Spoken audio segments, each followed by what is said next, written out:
श्री राधा कृष्ण चरण कमलेभ्यो नमः।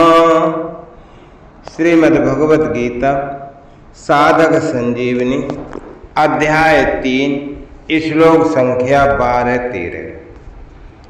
इष्टान भोगान हि वो देवा दास्यन्ते यज्ञ भावितः तैर्दत्तान प्रदायेभ्यो यो हुंक्ते तेन एव सः। यज्ञ भावितः, यज्ञ से पुष्ट हुए देवा ही देवता भी वा तुम लोगों को बिना मांगे ही इष्टान भोगान दास्यन्ते कर्तव्य पालन की आवश्यक सामग्री देते रहेंगे। इस प्रकार तई दत्तान उन देवताओं की दी हुई सामग्री को एभ्या अप्रदाय दूसरों की सेवा में लगाए बिना या जो मनुष्य स्वयं ही उसका उपभोग करता है सा स्तेने वो चोर ही है। इष्टान भोगान ही वो देवा दास्यन्ते यज्ञ भावितः। यहाँ भी इष्ट भोग शब्द का अर्थ इच्छित पदार्थ नहीं हो सकता, कारण के पीछे के 11वें श्लोक में परम कल्याण को प्राप्त होने की बात आई है और उसके हेतु के लिए ये 22वां श्लोक है, 12वां श्लोक है। तो भोगों की इच्छा रहते परम कल्याण कभी हो नहीं सकता। अतः यहाँ इष्ट शब्द का इज धातु से निष्पन्न होने से तथा भोग शब्द का अर्थ आवश्यक सामग्री होने से उपर्युक्त पदों का अर्थ होगा कि विदेवता लोग तुम लोगों को यज्ञ कर्तव्य कर्म करने की आवश्यक सामग्री देते रहेंगे। भुज पालनाभ्य वाहयरयो सिद्धांत कौमुदी में आया कि भुज धातु के 2 अर्थ होते हैं, पालन और भक्षण। यहाँ पालन अर्थ लेना ही उचित प्रतीत होता है। यज्ञ भाविता देवा पदों का तात्पर्य है कि देवता तो अपना अधिकार समझकर मनुष्यों को आवश्यक सामग्री प्रदान करते ही हैं, केवल मनुष्यों को ही अपना कर्तव्य निभाना है। तैर दत्तान प्रदायेभ्यो यो भुंक्ते स्तेन एव सः। ब्रह्मा जी ने देवताओं के लिए ते देवता पदों का प्रयोग किया, ते देवा, क्योंकि उनके सामने मनुष्य थे, देवता नहीं। परंतु यहाँ एभ्या पद जो इदम शब्द से बनता है इसका प्रयोग हुआ है, जो समीपता का द्योतक है। तो भगवान के लिए भी सभी समीप ही हैं। इससे सिद्ध होता है कि अब यहाँ से भगवान के वचन आरंभ होते हैं। यहाँ भुंक्ते पद का तात्पर्य केवल भोजन करने से ही नहीं है, प्रत्युत शरीर निर्वाह की समस्त आवश्यक सामग्री जिसमें भोजन वस्त्र धन मकान आदि को अपने सुख के लिए काम में लाने से।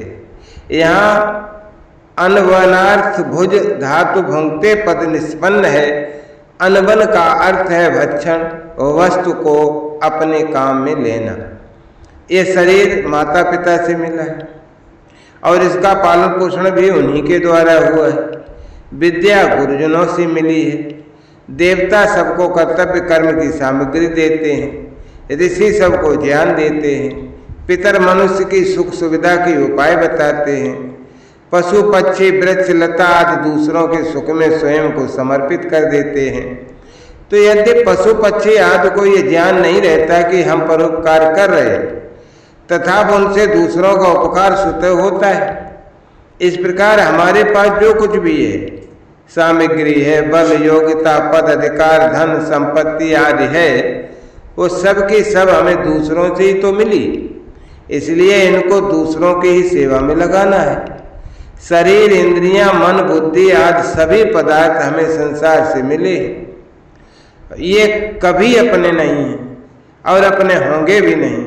अतः इनको अपना और अपने लिए मानकर इनसे सुख भोगना ही बंधन है और इस बंधन से छूटने का यही सरल उपाय है कि जिनसे ये पदार्थ हमें मिले हैं इन्हें उन्हीं का मानते हुए उन्हीं की सेवा में निष्काम भाव पूर्वक लगा दें।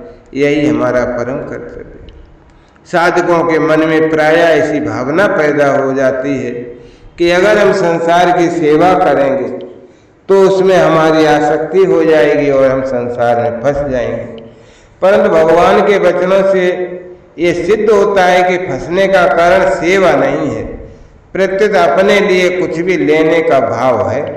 इसलिए लेने का भाव छोड़कर देवताओं की तरह दूसरों को सुख पहुंचाना ही मनुष्य मात्र का परम कर्तव्य है।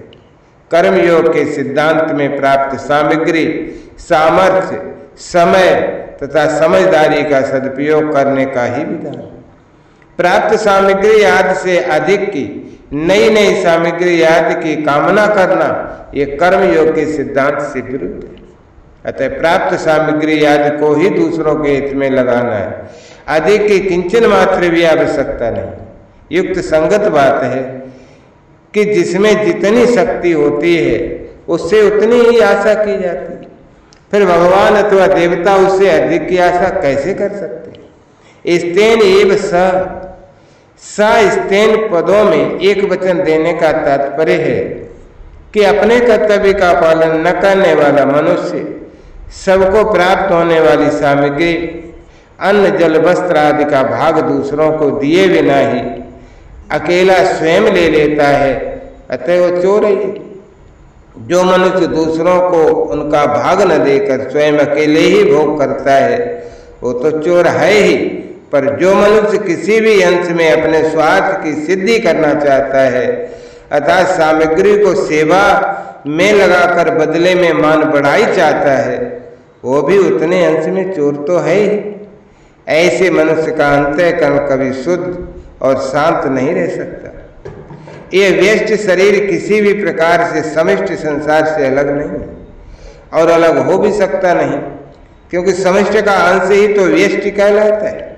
इसलिए व्यष्टि शरीर को अपना मानना और समष्टि संसार को अपना न मानना ही ये राग द्वेष आदि का द्वंद्वों का कारण है। एवं यही अहंकार, व्यक्तित्व अथवा विषमता है। आत्मा मपिचायम न मम सर्वा वा पृथ्वी मम।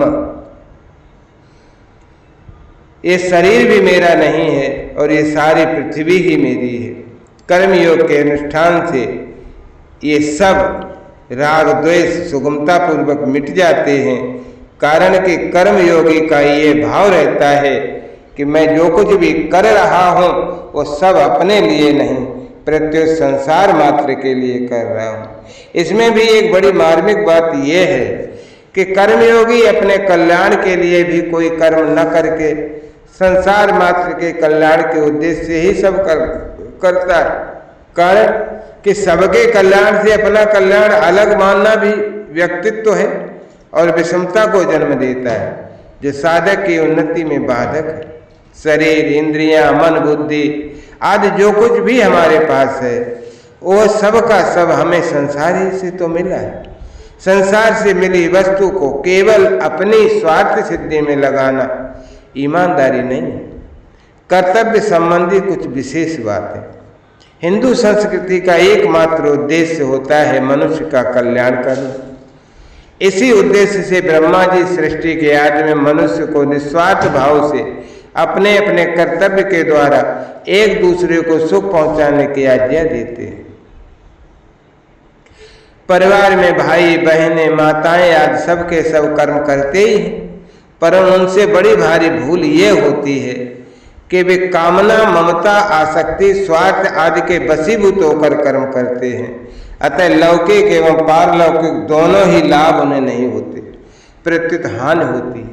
स्वार्थ के वशीभूत होकर अपने लिए कर्म करने से ही लोक में लड़ाई, खटपट, ईर्ष्या आदि होते हैं और परलोक में दुर्गति होती है। दूसरों की सेवा करके बदले में कुछ भी चाहने से वस्तुओं और व्यक्तियों के साथ मनुष्य का संबंध जुड़ जाता है। किसी भी कर्म के साथ स्वार्थ का संबंध जोड़ लेने से वो कर्म तुच्छ और बंधन कारक हो जाता है। स्वार्थी मनुष्य को संसार में कोई अच्छा नहीं कहता, चाहने वाले को कोई अधिक देना नहीं चाहता। प्राय ऐसा देखा जाता है कि घर में भी रागी तथा भोगी व्यक्ति से वस्तुएं छिपाई जाती हैं। इसके विपरीत हमारे पास जितनी समझ, समय, सामर्थ्य, सामग्री है उतने से हम दूसरों की सेवा करें, तो उससे कल्याण तो होता ही। इसके सिवाय वस्तु, आराम, मान, पढ़ाई, आदर, सत्कार आदि न चाहने पर भी प्राप्त होने लगते हैं, परंतु कर्म योगी में मान बढ़ाई आदि की इच्छा नहीं होती, क्योंकि इनकी इच्छा और सुख भोग ही बंधन कारक होता है। मुझे सुख कैसे मिले, केवल इसी चाहना के कारण मनुष्य कर्तव्यच्युत और पतित हो जाता है। अतः दूसरों को सुख कैसे मिले, ऐसा भाव कर्मयोगी को सदा ही रखना चाहिए। घर में माता पिता, भाई बहन, स्त्री पुत्र आदि जितने भी व्यक्ति हैं, उन सभी को एक दूसरे के हित की बात सोचनी चाहिए। प्रायः सेवा करने वाले से एक ही भूल हो जाती है कि वह मैं सेवा करता हूँ, मैं वस्तुएं देता हूँ, ऐसा मानकर वो झूठा अभिमान कर बैठता है। वस्तुतः सेवा करने वाला व्यक्ति सेव्य की वस्तु ही सेव्य को देता है। जैसे माँ का दूध उसके अपने लिए न होकर बच्चे के लिए ही है, ऐसे ही मनुष्य के पास जितनी भी सामग्री है वो उसके अपने लिए न होकर दूसरों के लिए ही तो है। अतः मनुष्य को प्राप्त सामग्री में कभी ममता न करनी चाहिए। उसे अपनी और अपने लिए मानने का अधिकार नहीं है। ममता करने पर भी प्राप्त सामग्री तो सदा रहेगी नहीं, केवल ममता रूप बंधन रह जाएगा। इसी कारण भगवान कहते हैं कि वस्तुओं को अपनी मानकर स्वयं उनका भोग करने वाला मनुष्य चोर है। देवता, ऋषि, पितर, पशु, पक्षी, वृक्ष, लता आदि सभी का स्वभाव ही परोपकार करने का होता है। मनुष्य सदा इनसे सहयोग पाने के कारण इनका ऋणी है। इस ऋण से मुक्त होने के लिए ही पंच महायज्ञ, ऋषि यज्ञ, देव यज्ञ, भूत यज्ञ, पितृ यज्ञ और मनुष्य यज्ञ का विधान है। मनुष्य एक ऐसा प्राणी है जो बुद्धि पूर्वक सभी को अपने कर्तव्य कर्मों से तृप्त कर दे सकता है। अतः सबसे ज्यादा जिम्मेदारी मनुष्य पर ही है। इसी को ऐसी स्वतंत्रता मिली है जिसका सदुपयोग करके यह परम श्रेय की प्राप्ति कर सकता है। देवता आदि तो अपने अपने कर्तव्य का पालन करते हैं। यदि मनुष्य अपने कर्तव्य का पालन नहीं करता तो देवताओं में ही नहीं प्रत्युत त्रिलोकी भर में हलचल उत्पन्न हो जाती और परिणाम स्वरूप अतिवृष्टि, अनावृष्टि, भूकंप, दुर्भिक्ष आदि प्राकृतिक प्रकोप होने लगते। भगवान भी कहते हैं कि यदि मैं सावधानी पूर्वक कर्तव्य का पालन न करूं तो समस्त लोक नष्ट भ्रष्ट हो जाए।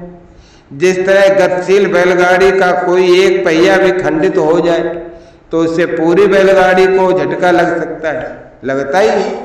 इसी तरह गतिशील सृष्टि चक्र में यदि एक व्यक्ति भी कर्तव्यच्युत होता है तो उसका विपरीत प्रभाव संपूर्ण सृष्टि पर पड़ता है।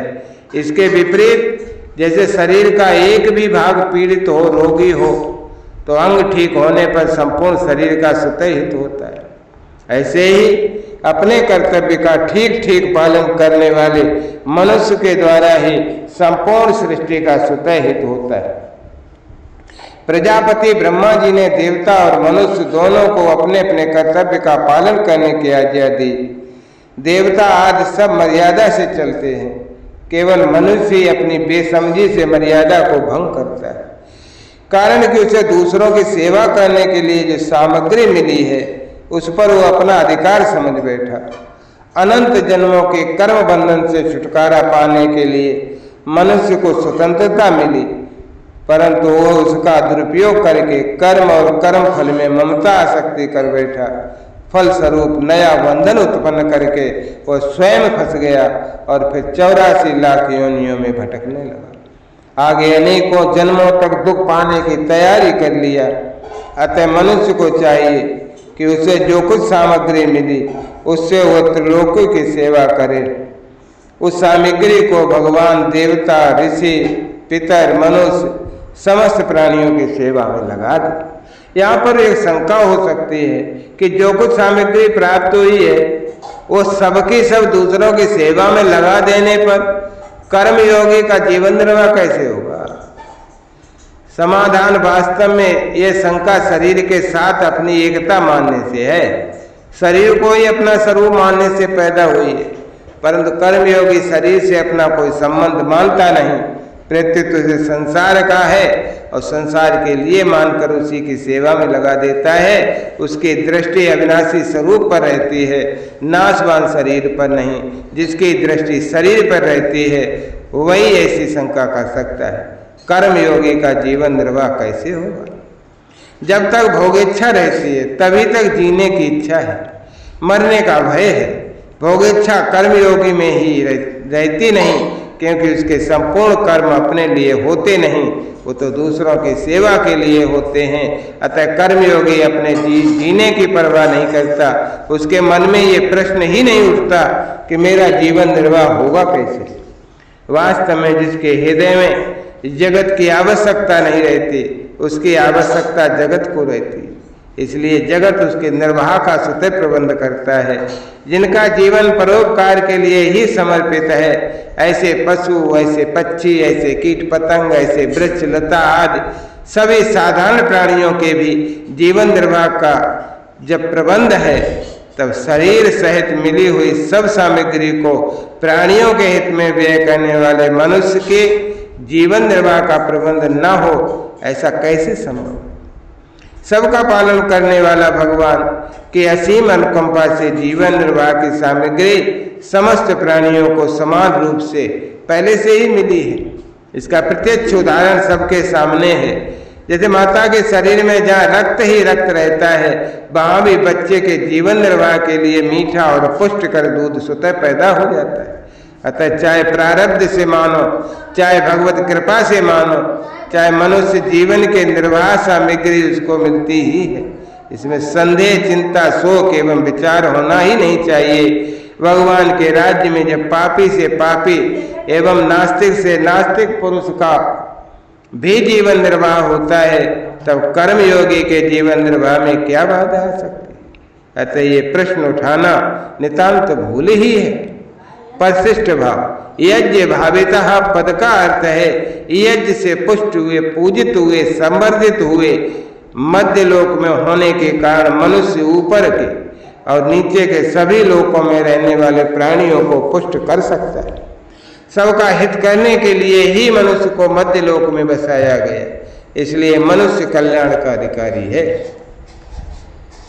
नवें श्लोक में भगवान ने यज्ञ के लिए किए जाने वाले कर्म बांधने वाले नहीं होते, ऐसा बताकर यज्ञ के लिए कर्म करने की आज्ञा दी और उस आज्ञा को ब्रह्मा जी के वचनों द्वारा पुष्ट करके नवें श्लोक में कहे हुए अपने वचनों से एक वाक्यता करते हुए आगे के श्लोक में यज्ञ कर्तव्य कर्म करने और न करने के फल का स्पष्ट विवेचन करते हैं, जिसकी चर्चा हम कल करेंगे। जय राधा जय राधा राधा, जय राधा जय श्री राधा, जय कृष्णा कृष्णा जय कृष्णा जय श्री कृष्ण।